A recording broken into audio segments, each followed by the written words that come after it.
जय हिंद दोस्तों, मैं सेबी पंजीकृत सलाहकार नहीं हूं भाई। क्यूआईपी से रिलेटेड एक खबर निकल के सामने आ रही है। हालांकि इस पे आज डिटेल वीडियो बना चुका हूं एक सुबह में ही, शाम को ही। लेकिन ये न्यूज़ कवर नहीं कर पाया क्योंकि ये न्यूज़ जो है मेरे वीडियो बनाने के बाद आई है। बाकी सेल्स का नंबर आप लोगों को बताया हूँ, लाइक करिएगा सभी लोग वीडियो को। शेयर का अगर हम लोग देखेंगे तो 4.5-5% की गिरावट के साथ करेंट प्राइस जो 39 रुपये 50 पैसे पे ट्रेड कर रहा है। मार्केट में भी 160 पॉइंट की गिरावट देखने के लिए मिली है। 14 करोड़ इक्विटी से ट्रेड हुए हैं 557 करोड़ रुपए के। ऑटो सेल्स का नंबर आया था तो इसका भी नंबर आया है। पिछले महीने से 23% की ग्रोथ देखने के लिए यहाँ पे मिल रही है। लगभग 15,139 यूनिट इस मई के महीने में कंपनी ने टोटल बेचे हैं। जून का महीना हो सकता है कि इससे भी बेहतर जाए तो बढ़िया रहेगा। तो 23% का मंथ ऑन मंथ बेसिस पे ग्रोथ देखने के लिए मिला है। डिटेल वीडियो बनाया हूँ, आप लोग चेक कर लीजिएगा। अब यहाँ पे बात करेंगे outcome of fund raising committee. यहाँ पे qualified institutional placement of equity share of face value 10 रुपये। कुल मिला के मैं सीधा सीधा बताता हूँ आपको। 1 जून 2026 से इसका क्यूआईपी ओपन हो चुका है। इसमें केवल बड़े लोग ही अप्लाई कर सकते हैं। बड़े लोग मतलब जो क्वालिफाइड इंस्टीट्यूशनल प्लेसमेंट जिसको कहा जाता है। इसमें मैं कुछ बता देता हूँ, जैसे कि कुछ म्यूचुअल फंड हो गए, कुछ जो है डीआईज टाइप के कह लीजिए हो गए, कुछ बैंक हो गए, कुछ एनबीएफसी हो गए, बड़े बड़े इन्वेस्टर भी हो गए, जैसे कुछ मतलब होती है ना उस तरीके से फर्म टाइप की।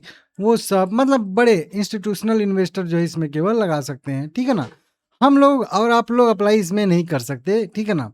अब इसके लिए फ्लोर प्राइस भी यहाँ पे तय कर दी गई है 37 रुपये 74 पैसे। अब ये 37 रुपये 74 पैसे प्राइस के हिसाब से अगर हम लोग देखेंगे ना तो प्राइस में अभी गिरावट आएगी ये प्राइस में, क्योंकि ये प्राइस अभी ऊपर है 39 रुपये 50 पैसे है। और फ्लोर प्राइस यहाँ पे तय किया गया है 37 रुपये 74 पैसे। देखेंगे कितना डिस्काउंट है। अब इस प्राइस पे भी ये प्राइस जो है सेबी के कुछ रूल रेगुलेशन के तहत जो है वो कैलकुलेट होता है, ठीक है ना। अब इस पे भी अगर कंपनी चाहे तो 5% के आसपास तक का डिस्काउंट दे सकती है। ये 37 रुपये 74 पैसे पे भी 5% का डिस्काउंट। और डिस्काउंट क्यों मिलेगा? क्योंकि जो ये क्वालिफाइड इंस्टीट्यूशनल इन्वेस्टर हैं ये अपने तरफ से जो है बिड लगाएंगे, ठीक है ना। प्रपोजल कंपनी को देंगे कि हम 10 करोड़ या 100 करोड़ लगाने वाले हैं, लेकिन हम 37 रुपये प्राइस पे नहीं, 37 रुपये 74 पैसे के प्राइस पे नहीं लगा सकते। हम 35 रुपये पे जो है 100 करोड़ रुपया लगाने वाले हैं। तो कोई बोलेगा कि नहीं मैं तो 36 रुपये प्राइस पे 150 करोड़ रुपया लगा सकता हूँ। तो कोई बोलेगा कि मैं तो है 34 रुपये पर इक्विटी शेयर के हिसाब से जो है 500 करोड़ रुपया लगा सकता हूँ। तो इस तरीके से बहुत सारे लोग जो है बोली लगाएंगे। फिर उन बोली में से आप मतलब कंपनी अपना देखेगी, जैसे भी जो भी सिस्टम रहेगा शेयर इशू करके पैसे जुटाएगी, ठीक है ना। तो इस तरीके से यहाँ पे क्यूआईपी के थ्रू कंपनी पैसा रेस करने वाली है, इसको देख लीजिएगा। हम लोगों से क्या मतलब है? हम लोगों से मतलब है 37 रुपये 74 पैसे। करेंट प्राइस से अभी 37 रुपये 74 पैसे को अगर हम लोग देखेंगे, करेंट प्राइस से 37 रुपये 74 पैसे, तो ये लगभग लगभग आ रहा है 5% के डिस्काउंट पे। और 5% के डिस्काउंट पे भी 5% का और डिस्काउंट हो सकता है, तो लगभग 10% का डिस्काउंट हो सकता है।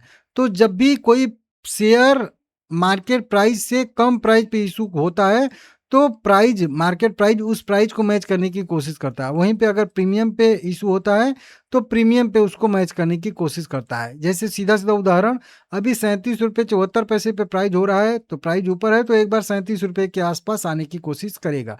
वहीं पे शेयर अगर मान लेते हैं कि 34 रुपये पे इशू हो जाता है तो प्राइस 34 रुपये को मैच करने की कोशिश करता है, मतलब 34 रुपये के आसपास आने की कोशिश करता है।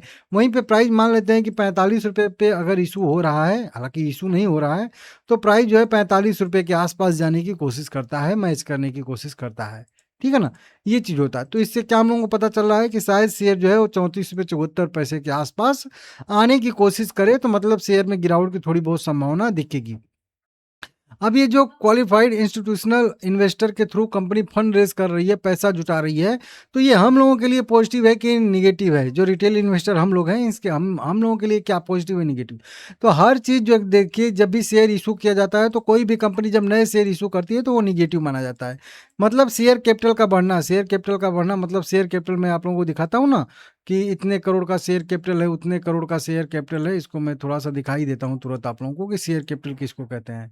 हालाँकि बहुत सारे लोगों को पता होगा शेयर कैपिटल किसको कहते हैं। यहाँ पे ये बैलेंस शीट पे आएँगे तो ये 4,411 करोड़ रुपए का शेयर कैपिटल है।